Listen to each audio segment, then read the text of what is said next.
Գյորջյան Կասկադ 60 ամիս փուլային վճարում բազմաթիվ առավելություններ։ Պարոն Ստեփանյան, օրվա խորհրդի մասին խոսելով, այս մարդու իրավունքների պաշտպանության օրն է եւ Բաքվի բանտերում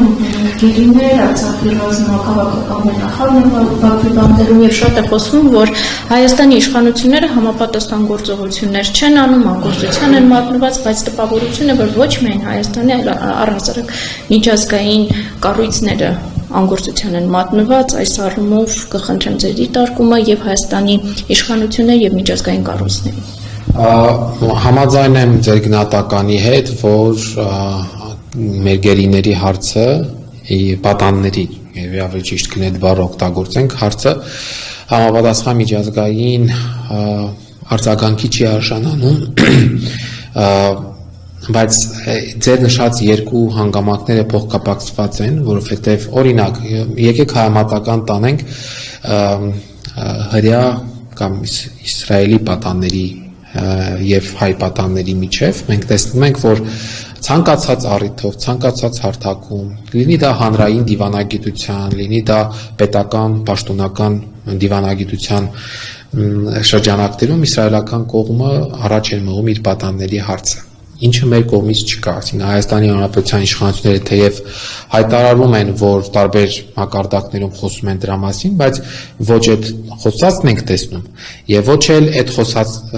ոչ էլ ասում են, չէ, ամենօրյա աշխատանք ենք տանում, ոչ էլ այդ ամենօրյա աշխատանքի արդյունքներն ենք տեսնում կամ որոշակի դրական ինչ-որ պտուղներ ենք տեսնում։ Հետևաբար սա թույլ է տալիս եզրահանգելու, որ մեծ հաշվով ուրեմն ոչ մի բան չի կատարվում։ Ինչ վերաբերում է միջազգային հանրությանը, ես գիտեմ, որ Սփյուռքյան մեր կազմակերպությունների, տարբեր իրավապաշտպան կազմակերպությունների միջոցով բարբերաբար փորձ է կատարվում, այդ նաև մեր կողմից, հայաստանյան իրավապաշտպանների կողմից հարցը օրակարգում պահել, հարցը քննարկում, բայց իրավունքի դաշտում միայն պայքարել հնարավոր չէ, հարցը բացարձակ քաղաքականացված է եւ հետեւաբար նաեւ քաղաքական process-ի արդյունքում պետք է հասնել անձանց ազատ արձակման։ Ինչ վերաբերում է իրավական ուղղությանը, ես վստահ եմ, որ այս կեղծ դատավարությունները ավարտվելուց հետո մեզ համար միջազգային իրավական դատաստաններում աշխատելու նոր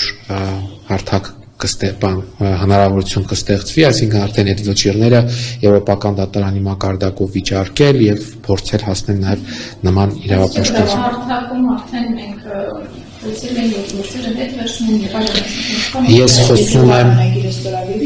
խոսում եմ անհատական գանգատներ տանելու մասին, այո ճիշտ եք, որ նախաստորագրված է մի պայմանագիր, որի կետերից մեկը սահմանում է գանգատներից, միջպետական գանգատներից հրաժարումը, բայց նաև գնահատական տվել եմ ես սրան, համարել եմ դավաճանություն 150,000 մարդու իրավունքներին, ամեն դեպքում կտեսնենք ինչպիսի զարգացումներ կլինի, բայց իրավապաշտպանները պարտավոր են այս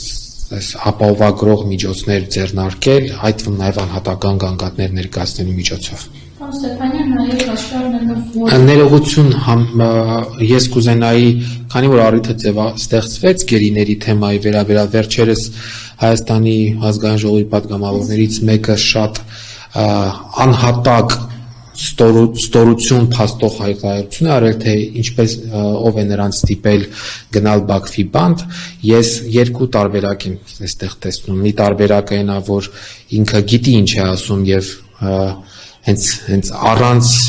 ամաչելու, ամոթանք զգալու այդ հայտարարությունը անում է, եւ երկրորդ տարբերակը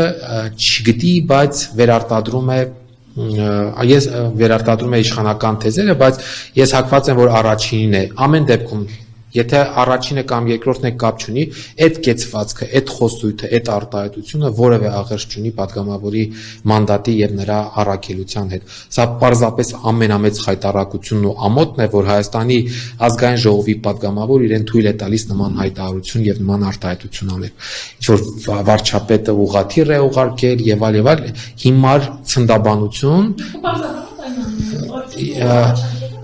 չի եղել, այսինքն սա խոսում է նրա մասին, որ մարդը ընդհանրապես տեղեկացված չէ տեղում ինչ իրավիճակ եղել։ Պատկերացնեք, ռուսական խաղապահներին օրերով խնդրել ենք, որ կարողանան,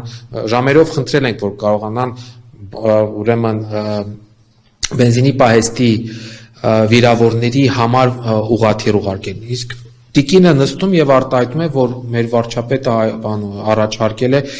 իրականության եւ ճշմարտության հետ որևէ աղերս չունեցող հայտարարություն ու այդքան։ Լավ, եթե խոսքը ռազմաքաղաքականի մասին է, բայց մյուս 15 անձինք, որոնք գերեվարված են եւ նրանց ազատ չեն արձակվում։ Հիմա նրանց մասին էլ կարող ասել, նրանց ով էր խնդրում գնային Բաքվի բանկ։ Հասկանում եք, չէ՞, փաստերը իրար մոտ դնելով հասկանում եք, որ աբսուրդային ու անամոթ հայտարարություն է արել առանց, չգիտեմ, հասկանալու կամ չհասկանալու, թե իր ասածը ինչ հետևանքներ կարող է ունենալ։